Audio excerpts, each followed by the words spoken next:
Welcome to the Breakpoint Recap Show. This is episode 4, titled Great Expectations. I'm Gill Gross with Alex Gruskin. On this episode, they go to Madrid to follow Paula Badosa and Ons Jabeur. If you are new to the show, this is an episode-by-episode dissection of the new Netflix docu-series on tennis titled Breakpoint. And as I said, this is episode 4. Gruskin, any YouTube comments from the last episode that you would like to address? There were plenty of fun ones. I would first like to address, before I get to the comments, the fact that you look wonderful in your LS apparel. And I have to say, I am hoping our listeners will have thoughts on mine as well. These colors are sharp. They say the man makes the shirt, but certainly in this instance, the shirt is making the man. I feel like my eyebrows are popping in this collar. And so shout out to our friends at LS for outfitting us. I think we look good today, Gil. I agree. I could not agree more. Look at that. Yeah. Now, comment of the day.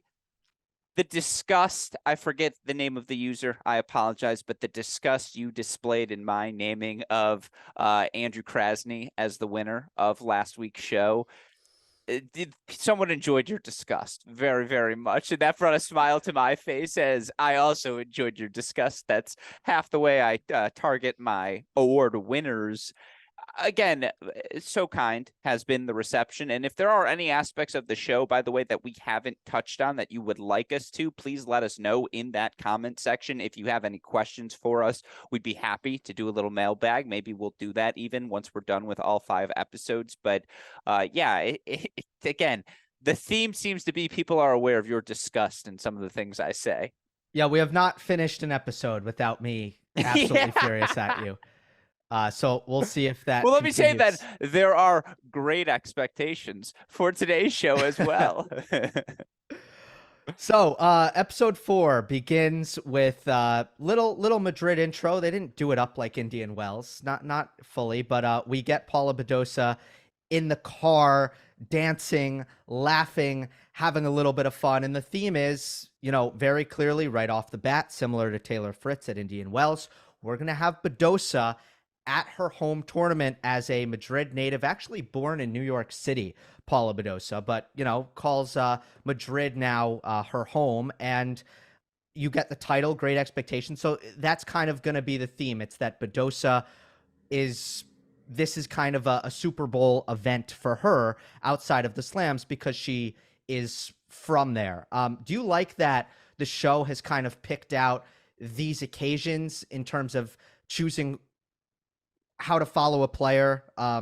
We've seen that a lot with Kyrgios in Australia, Fritz in California, and now Badosa in Spain.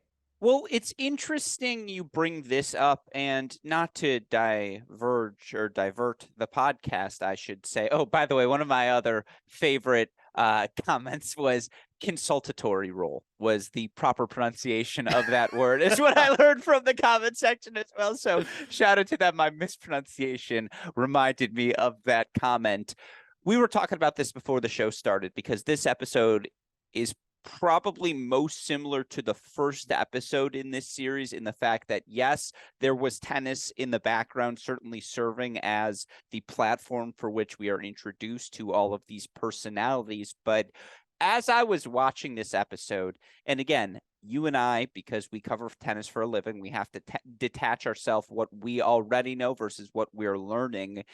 This very much reminded me during this episode that this is a first season, that yes, we've seen flashes of Badosa and flashes of Jabeur, but that this is really the first time the non-tennis watching populace who's watching this show is going to be introduced to these characters. And so what was the theme of this episode is actually where I want to start. And I know you mentioned Badosa. I'll work in Jabeur as well.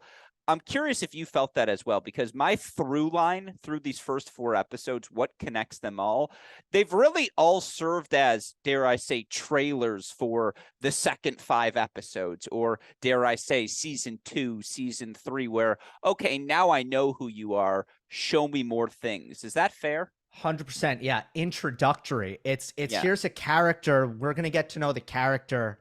And For the Fritz thing, like that's why I do think the Fritz thing added something different, because it wasn't just this is Taylor Fritz. And by the way, we were worried about that being really, really compelling. Luckily, it didn't have to be this is Taylor Fritz fully. It was yes, here's Taylor. This is his introduction. Like, let's just be honest, his background is a lot less interesting than Ons Jabeur's. Sure. But with Fritz, you had a story arc, you had a drama there that really carried it. With this episode, you didn't have that. I would argue, though, as I just alluded to, in those kind of introductory phases, you had a lot more to chew on. So, with that said, I was thinking the same thing while I was watching this, that this is not really about the story arc of the Mutua Madrid Open. And to be honest, like, yes, was it significant that Jabeur won the title here? Do I remember that title run and Jabeur's successes? Was this kind of an announcement for Jabeur?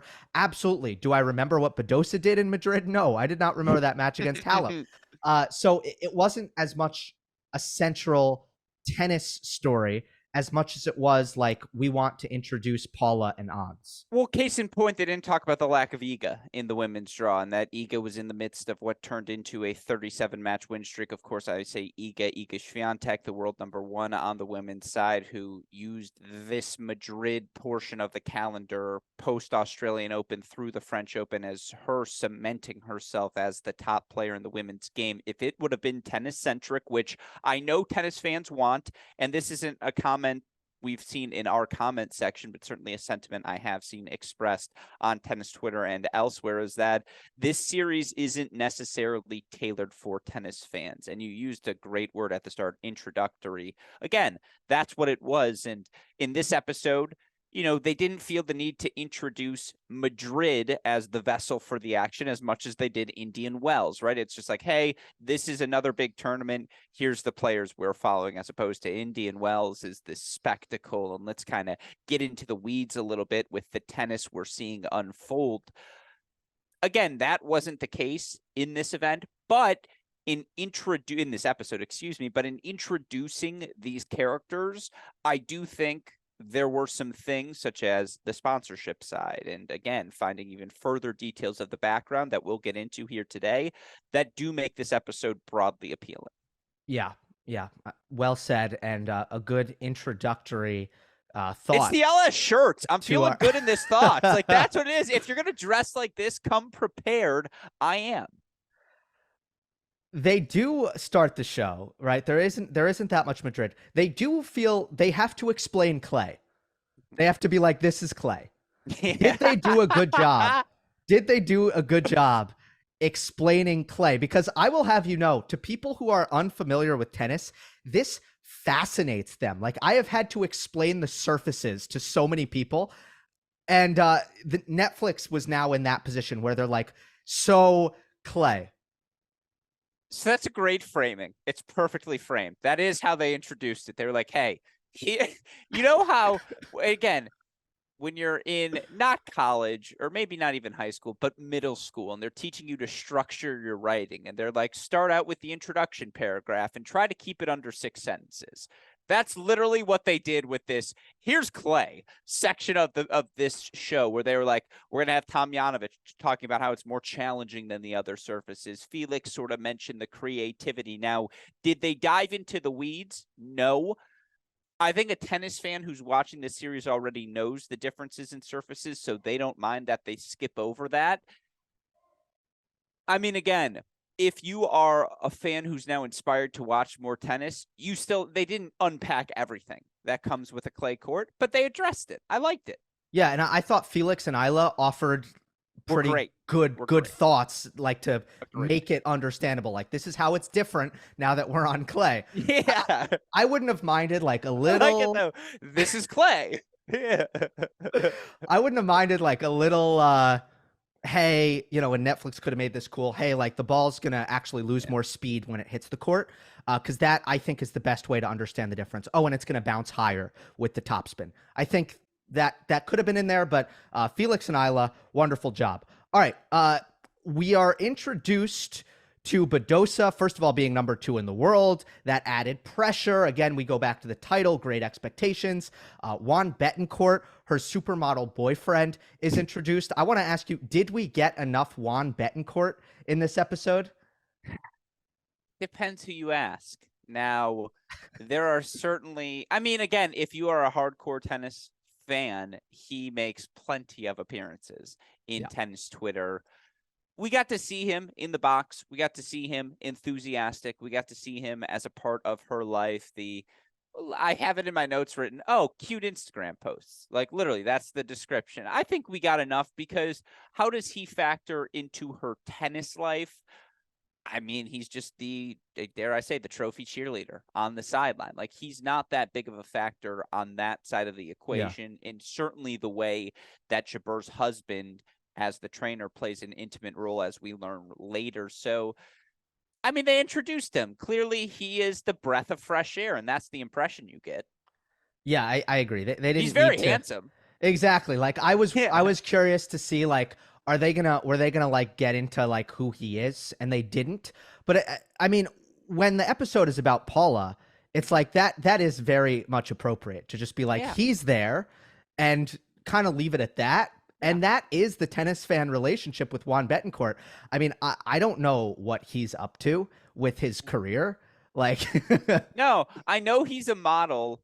I thought we were going to get more on like how they met, but he was kind of like, I saw her on Instagram. I followed her. Now we're dating. And it was like, yeah, okay. I guess, again, that's really all we needed. yeah, yeah. You get it. I mean, all right, this is stupid, but we're stupid on this show. Two beautiful people. They met, they liked each other. Sometimes it's that simple. Yeah, yeah. No surprise that Like me and you. they exactly. Yeah. Okay.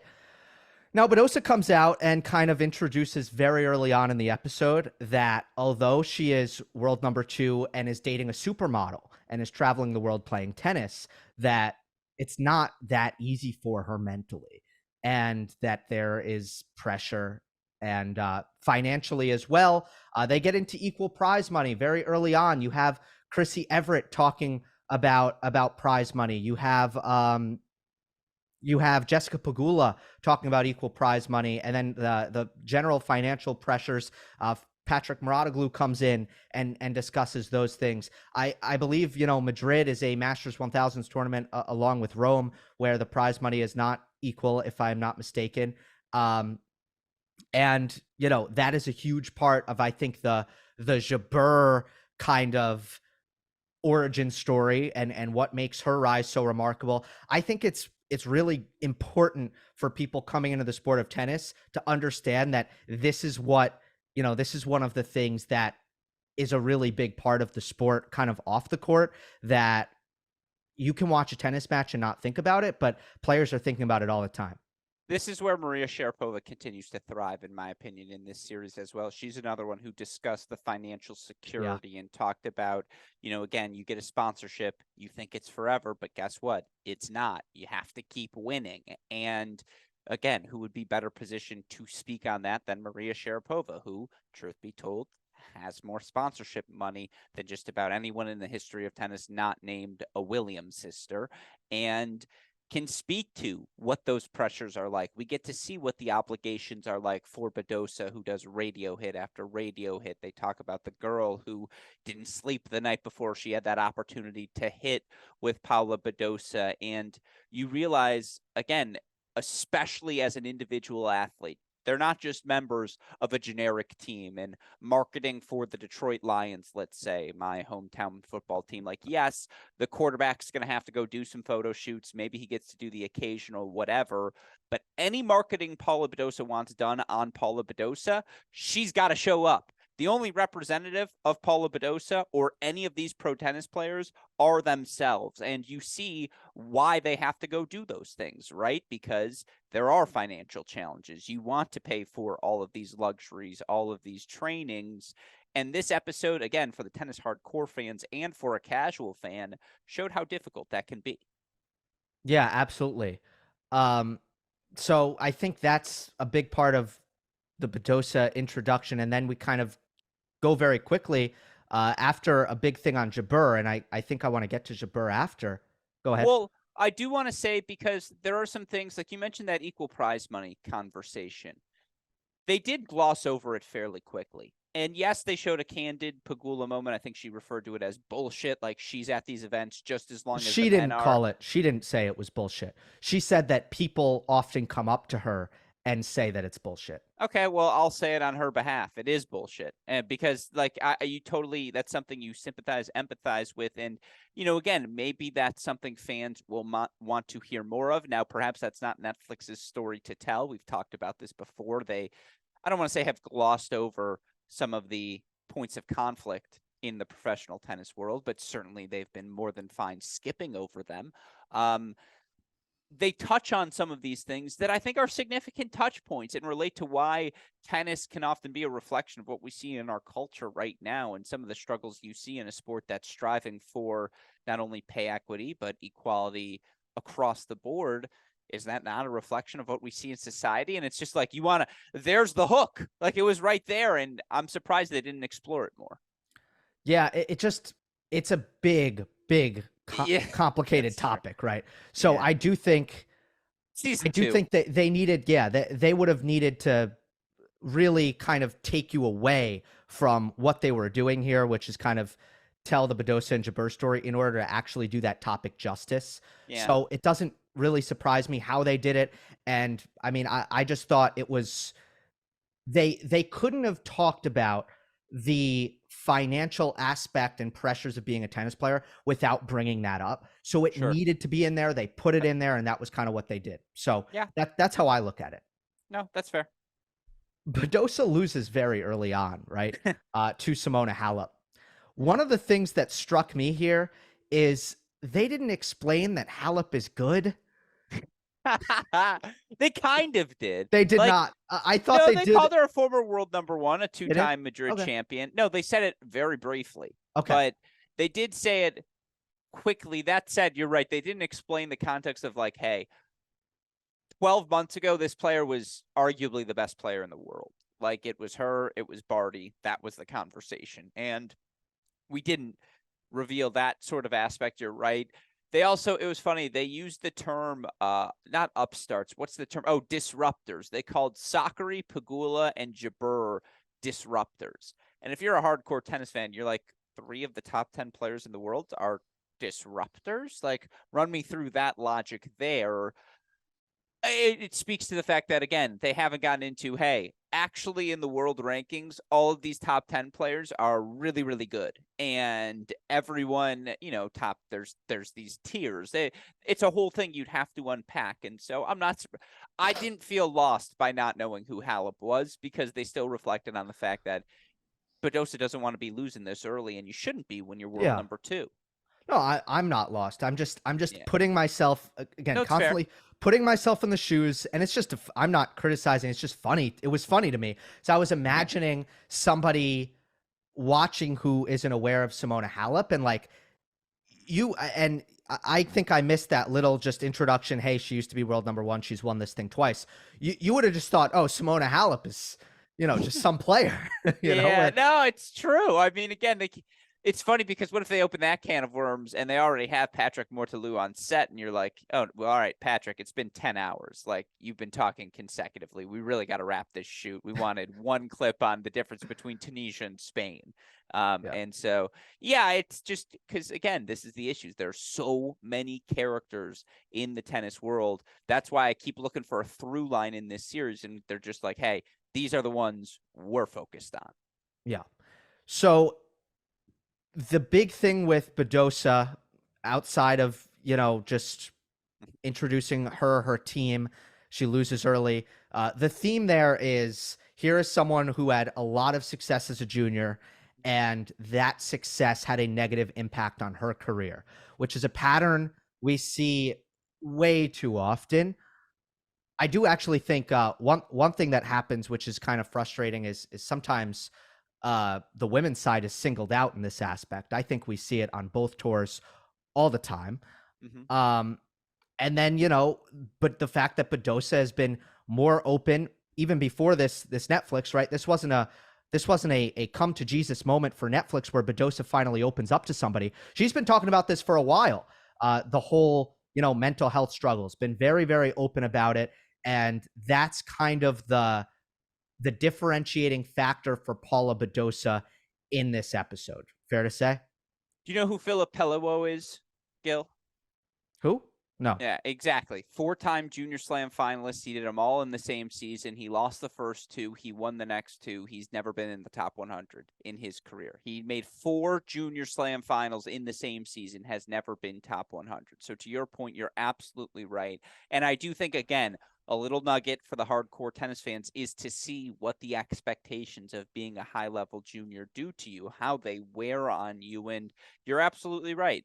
That was the story for Paula Badosa, and to juxtapose, the highs of her dancing in the video to start the episode, the smiles on her face, to getting to do all these press things and playing in her home country, to what I thought was one of the more powerful scenes we've seen through these first 4 episodes. They brought us inside and I don't know if that was certainly a mental health specialist. They referred to it as her coach, but they brought us inside the conversation of, hey, what's going through your head during that Simona Halep match? And she says, I felt like, to the point of, why am I even playing? Like, I think that, I don't want to get the quote wrong, but again, she used some severe terms, and her coach says, at that point, just, we know now moving forward, let's not compete anymore. Like, if that's how you're feeling, you shouldn't continue to play. And I thought that was it's just fascinating insight. And, again, I'm curious your thoughts on this, but the last quote I would bring up from her that she talks about is the reason why she's so open about her mental health struggles is, she says, not talking about them is the exact wrong thing to do. And I hope by speaking about my issues, I can help anyone down the line. I think the insight we revealed from this, again, that's precisely what she's talking about. Yeah, I mean, I understand. I sympathize with especially in an individual sport, an athlete's temptation to not let it be known, not let it be public. You want to get across a strong front, right? That I am not a fragile competitor. I am a hardened competitor. I am a confident competitor. That is not anybody's reality. I mean, just nobody. Maria Sharapova, another great quote from her is that for her, she said that, confidence didn't really work for her. She wanted to go out onto the court every single time and feel like she's never won anything in her life. And that was the state of mind that she got in.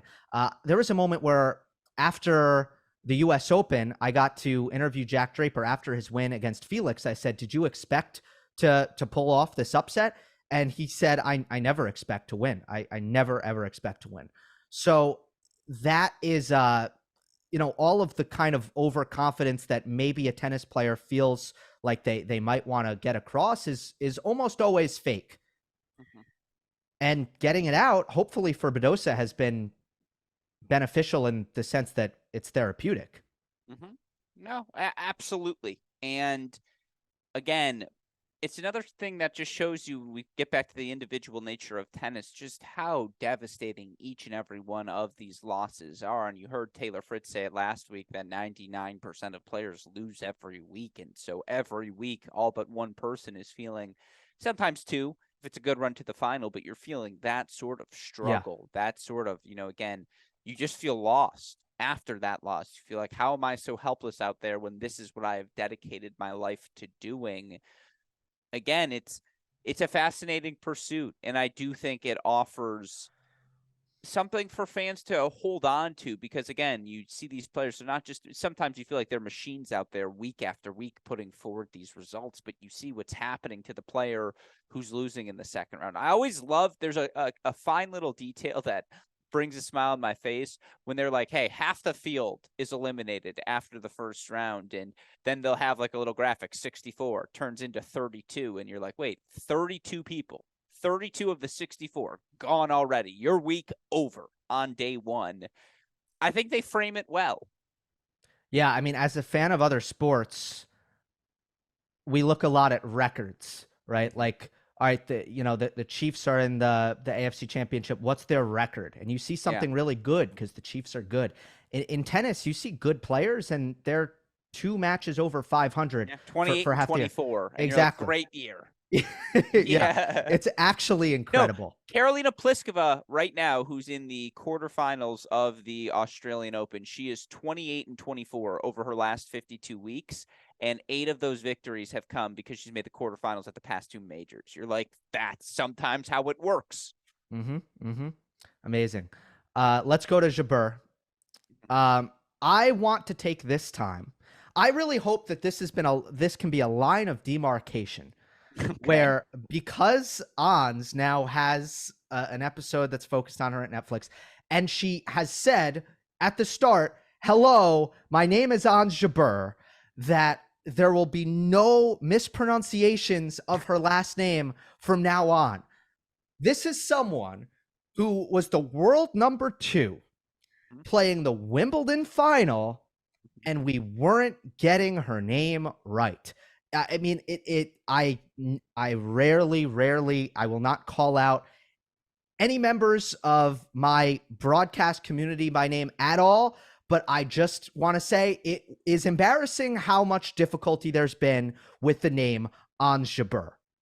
I would just say it's her, Jabeur. Like, that's how you remember it. It's pretty simple moving forward. I agree. It puts that to rest. And, another common sentiment amongst those who follow tennis is that she's, referred to colloquially as the Minister of Happiness, and that she does have this cult following, one of those players with the 100% approval rating, not only amongst fans, but certainly amongst her peers as well. No one seems to have a negative word to say about Ons, and I think when you watch this episode, you see why. Like, just the constant upbeat demeanor. Yeah, she yells at herself on court. We all do that. But off the court, there was never a down moment. It was always about, again, the pursuit of the dream and, living out this chase. You can just feel she is doing exactly what she wants to be doing, and she's loving it. Yeah. We get to see her mother cooking, and What were then, they making? What do you think that was? I don't know. I was like, I need to try that. I was like, can I get the recipe? Yeah, Throw that in the totally. credits. Yeah. Next time you come to LA, we can find some Tunisian. There's all cuisines in this city. That's what I like to hear. One of the big themes also is that she keeps it close to her roots. You introduce her team, and I think potentially the biggest highlight, as we discussed at length in the last episode, one of the biggest highlights of this series has been getting to know the players' teams in a much more intimate way, because they are a big deal. Ons' team, her husband acts as her physio, her coach is from Tunisia, and Ons talks about the fact that people were looking at her like, wait, you're just going to roll with this ragtag bunch? Yeah, I Like, think she calls them the Three Musketeers from Tunisia. exactly. And it's like, wait, you're not going to go like Ons, like, you've made a little bit of money. Like, you can just go to the Patrick Mouratoglou Academy now and use their coaches and their physios. Like, you're at that level now. What are you doing here? And she's like, no, like, my mission is to do this the way that I want to do it, which is with my people, my circle, and my country. Yeah. No, it's fair. And look, we've talked about all the firsts for her on the pro tour, and this is one thing they missed in this episode. I would have loved to seen a dichotomy between. They mentioned Paula Badosa as a junior slam champion. Ons Jabeur is also a former junior slam champion. She won the 2011 Junior French Open girls singles title. And, again, they talk about what she's had to overcome on her pro career to make things work, but she's been doing it since 7, 8, 9 years old, and you feel like there was even more there they could have tapped into. And look, they have more episodes to do exactly that. But it was fascinating to see, dare I say, the homegrown product, right? It's the Josh Allen on the Bills. He goes to Wyoming, not Ohio State, not Michigan, not Texas or Florida. It's like, this is the non-beaten path, or the road less taken. We'll go with that metaphor. And I mean, again, every time she popped on the screen, you smiled, right? Like, whether it's her interacting with her niece, or even when it's her and her husband, just the two of them in the hotel room, and they're talking about their future, and the husband saying, her dreams are my dreams, which I mean, again, we talked about the Berrettini-Tomljanovic dynamic. That's what Berrettini should have said to the phone interview when she was like, hey, I got to do a 10-minute interview on Tennis Channel. Is that cool? If Berrettini goes, your dreams are my dreams, Tomljanovic is like, I'm not sure how you're answering that. But so what are you saying there? And then if Berrettini's like, well, actually, do you mind going to the conference room? She'd be like, well, he said my dreams are his dreams. So sure, I'm down. Like, that's how you answer the question. It was delightful. Okay. Good callback. Business Center. Business Center. Yeah. Business Center. Thank you. Jabeur's tennis, also very unique. Oh, but I do want to respond to one thing you said. Yeah, Jabeur is like something about her. She has it. It's so human. Mm-hmm. So human. And I think there's a multitude of different reasons for that. But this was definitely a showcase of that. I mean, yeah, I think it goes across so many levels. Even the fact that she doesn't look like Maria Sakkari, right? Like, we admire that Sakkari, you look at her and it's just like, this is an incredible athlete. Like, this is a next level athlete. Jabeur, incredible athlete, works very hard on her fitness. All those things are true. Doesn't look like Maria Sakkari, though. Like, there's so many things, from personality to the way she plays, to the way she acts, that just make her feel even more human. I thought that was what this episode was all about, is showing the human side of each of these players, because for Badosa, she has the quote where people see my Twitter, my Instagram, my social media, and they think everything's all rosy, and it's not. And they showed what that looks like when these players are down, when they're not at the highs of their high and having those photographic moments. And again, they also show what keeps them human. And I think that's what the Jabeur storyline did, which is having her family around her. And again, we keep doing Relationship 101. I suppose it is still a television show, so you're going to have that. The argument between, the medicine ball incident. Is that what we're going to call it? If one's the business room scene, we'll call this the medicine ball incident, where the husband throws the medicine ball and Jabeur's like, you don't throw it right. And he's like, you don't catch it right. Then they get after each other. They have to pause. I used to have a former, my doubles partner on club tennis. It got to a point where I was like, dude, I'm just not going to warm up with you anymore, because I don't like the pay. Like, I much prefer warming up with this person, because you just want to start ripping on the fourth ball. And like, that's not what I want to do when it's 8 a.m. and we're 21 years old, all these things. And like, again, everyone's had a moment like that in their life, in a relationship. And it's just interesting to see them talk through it, and clearly the trust they have in one another. Yeah, I mean, hey, the key to relationships, if we're doing this, let's do it. Open it up. Gill's relationship is corner. Communication. Is communication. That is the key. That is wise. You can quote me on that. Okay. You can put it. You can say Gill Gross's key to relationships: communication. I know I think you're the first person ever. One of the more profound things that's ever been said, actually. Anyway. How great would it be, though, if like 20 years from now, AI is like running through the formulas, and so they just attribute this? That's like, oh, it was Gill Gross who said it the first time on this YouTube channel. It'd be good publicity for the show. That's what they did. They're like, hey, we're fighting over this. This is what we need to change. And yeah, that's admirable. Her game is very unique. I thought it was explained well, but the highlight was, once again, Maria Sharapova being like, Jabeur would have smoked me, essentially. Like, I would have hated it, and I would have, that would have been a huge problem. So I want tennis analysis out of you, Grusky. Jabeur versus Sharapova, what does that look like? Well, Sharapova wants the ball in the strike zone, is what she means. And she wants the ball on her hip. She wants to be able to, top spin ball that'll bounce a little bit higher. She's going to be able to swing through it a little bit more cleanly. That's not what Jabeur throws at you. Jabeur throws in, as we learned, the drop shots, the slices. She's going to pull the trigger on a down the line ball. And I loved, they were talking about Jabeur in the middle of the match, how she needs to pick up her intensity, how she has to feel the need to go for it. And then they show her hitting a winner down the line. The word I would use is spontaneity. Jabeur is very spontaneous in the things, the choices she makes out on court. There's a lot of improvisation. She makes you uncomfortable.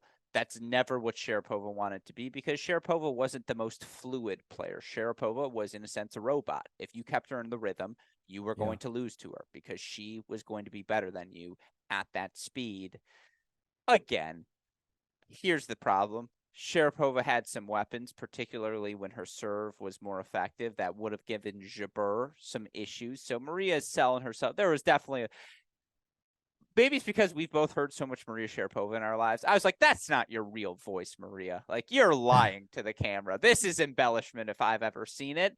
But it would be a tough matchup for Yeah. Sharapova. You agree? I agree. I think it would have been an issue for her. I mean, Yeah. Sharapova is someone like, for example, on her volleys, she would basically take a full swing. Yeah, sure. So like Jabeur hits the drop shot. Now Sharapova needs to go to net, and her volleys are very unconventional, and she really doesn't want to be at net unless she has a drive volley, a swing volley that she can put away. So that's just one example of I think she was describing something that probably would have been an accurate matchup issue for her. That said, yeah, she is Maria Sharapova, and she can beat many different kinds of players. Otherwise, she wouldn't have had the career that she had. Jabeur makes the final here in Madrid. She plays Jessica Pegula. Is it bad that one of the thoughts that I just kept having over and over again as I watched this was, we need one of these on Pegula. We need one of these on Pegula. Oh my God. Pegula's awesome. Like, she's a very normal person, and you can just tell again she has been around these. Whoa! Wait a second. She is very, very normal. She comes across as very, very normal. In reality, she is extremely abnormal. Yeah, well, I mean, she had quite the upbringing. If that's what you're, it's very different than an Ons Jabeur or a Paula Badosa when your family owns an NFL team, and when you start talking about what's the bank account look like, and it starts with a B, and it's not broke. That's not the word they're using. Where did you get that line? You didn't make that up. You didn't make that up. Shout out to the LS shirt. Again, you have to come prepared on this sort of days. Didn't you hear me? Run back the clip, folks. Scroll back 10 seconds. You'll see me stutter before I say that. And it's because all I could think in my head is, how are you going to get yourself out of this, Alex? And that's how I managed to do it. The point is, yeah, Pegula would be fascinating as well, because she's the polar opposite of these two. Talk about someone who didn't win a junior slam and it felt like was not going to have this sort of breakthrough. And then it happens all of a sudden. Wouldn't shock me if she's a 2023 character. Like, I'm trying to think who is the guy who came on to Red Bull's team at the end of one season. Then Alex Albon, I want to say, was who it was, who was the number 2 driver for Red Bull. She'll have a better story than his, but she could be the Alex Albon, where we see her in episode 8, and then by episode 2 of season 2, she's a main character. Yeah. Well, I mean, again, yeah, she is very likable and very kind of down to earth, but it's juxtaposed with the fact that she shouldn't be down to earth. She shouldn't necessarily be that person who's drinking a beer at the press conference, with her guard down and super honest and open about everything. Because she quite literally, I mean, her family basically owns a city in the United States, which is, I mean. They do, right? I mean, Buffalo, New York, unless you're the mayor, the most powerful family in Buffalo, New York is the Pegulas. Let me tell you, city, municipality versus the Pegulas, I would argue the Pegulas are still the most important family, regardless. But yeah, no, you're absolutely right. She would make a great story. And again, it made for great tennis, too. Like, it was fun to watch Pegula race out to the 4-1 lead, and I have an additional thought that I'm saving for when we get to our superlatives on why I think that tennis was so particularly exciting. But I thought they did a great job of what was one of the quotes that, again, isn't going to end up being my quote of the day, so I'll share it here now. When the coach, and I have a theory that if it's a binary system, viewers, Gill and I are both 1s, not 0. We've played non-insignificant tennis in our lives. And in that sort of moment, or if you're watching someone play that sort of moment, there's not a doubt in my mind it's harder to watch someone than it is to actually play it yourself. And at one point, her husband goes, "I'm so stressed. You don't know how much I'm stressed. Inside, I'm having a heart attack." Like, that's what it's like to watch someone you care about play a tennis match. And I really enjoyed their conveying of that, the excitement when she pulls through. It was really good. Yeah. Let us get to those superlatives, however. Quote of the episode. What do you got, Gruskin? So I can go first? Perfect. Yeah. We'll do snake draft style. You go first next. And speaking of that term next, that has to be the quote of the episode when Ons Jabeur is is giving hugs to people at the end of a victory, and she gives the first hug and she just goes, next, and the next person steps up and gives her a hug, and then she goes, all right, next, and they're like going through the hug line. And I have a very loving family who attended many of my matches over the years. And that's the best process in the world. And that's what you're thinking in my head. You're like, all right, I've hugged mom, I've hugged dad, I've hugged grandma. Now I can finally go talk to my brothers finally about this match. Like, you could see Jabeur going through that process. And I thought it was hilarious. Quote of the episode for me, and she said next when there was nobody left also, right? Yeah, it was just good. It was funny. It was good. Yeah. For me, we've talked about both of them. It's Sharapova on why she'd get smoked by Jabeur, and it is also Kareem, Ons' husband, recounting their medicine ball fight where, you know, he was like, you can't throw, you can't catch. Yeah. That was perfect. That was the other nominee would be, if you were to describe Prakash Amritaj in one clip, it would be the clip they had of this where it was like, Ons Jabeur, and you're just like, he's back. You're just like, Prakash. I'm glad they included that because there's no way, like, players at Masters 1000s tournaments, like especially top players who win. This is the Tennis Channel interviewer, by the way. Yes. This is part of their experience. Like, you win a match and you go see Prakash so that he can hype you up and make you feel like $1 million. Like, that's what you do. Yeah, well said. Who won the episode? I will give it to Jabeur's mother for the incredible looking meal. I mean, I thought the spread. It was the a spread was unbelievable. What's that Netflix show? Like, I think it might be Top Chef. It was it's really big. Great British Bake Off or whatever that one is. Chef's Table. Table. Jabeur's mom whips up something that would look at home on Chef's Table, and for that she gets the victory here. This will say something about my background, and I'm not saying this complaining. I just want to be clear. Both my parents worked growing up, and so, you know, neither of them had time to cook dinner. Let's just say the dinners I ate from ages 1 to, I mean, the formula was fine at age 1, but ages 4 to like 15 or 16 were not great. Like, there's this incident we call pineapple cheddar chicken, where we all looked at each other as a family and we were like, we can never let this happen again. And I had that experience versus one of my best friends growing up, whose mom cooked dinner every night, just exquisite home cooked meals. He is an extraordinary athlete who played at Dartmouth. My tennis career ended when I was in high school. And I just think that makes the difference. To have those home cooked meals every day, it will get the extra 10% of athleticism out of you. And let the record show, by the way, my mom has now turned into a fantastic chef. I tell her, if I had this cooking when I was 12, I'd still be playing in the league.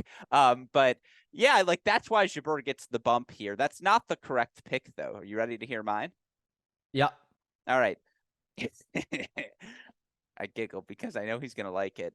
You know how when they play the sequences, when they're going to do like a couple match highlights in a row, or they're going to go through the draw pretty consecutively, and it starts going like dum, dum, dum, dum, dum, dum, dum. Yeah, are you going to give it to the composer? It's 100% the composer, who gets me just like hyped up whenever it's tennis time. And like, again, let's say you look off for a little bit, or someone texts you while you're watching the episode. The moment that music snaps back on, you're like, tennis time. Like, I gotta lock in. And I think they've used exciting music. I think the scores, there's my technical term, the scores have been phenomenal thus far. And so I give him a winner for episode 4. And did you look up his name? No. No, I clicked play next. Okay, well, I'll have you know, Grusky, Breakpoint is scored by Edmund Butt. Okay. The fact that I'm a fan of A, someone named Edmund, like, not shocking. B, You've seen my donk. Not shocking. Like, yeah, shout out Edmund Butt then. He is my winner of episode 4. I think he continues to get you hyped at the right moments, but also get you sentimental when needed.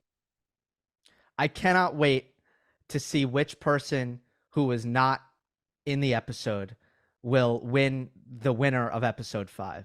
Well, let me just ask this. How is my impression of the dum dum? Like, do you know the sound I'm talking about?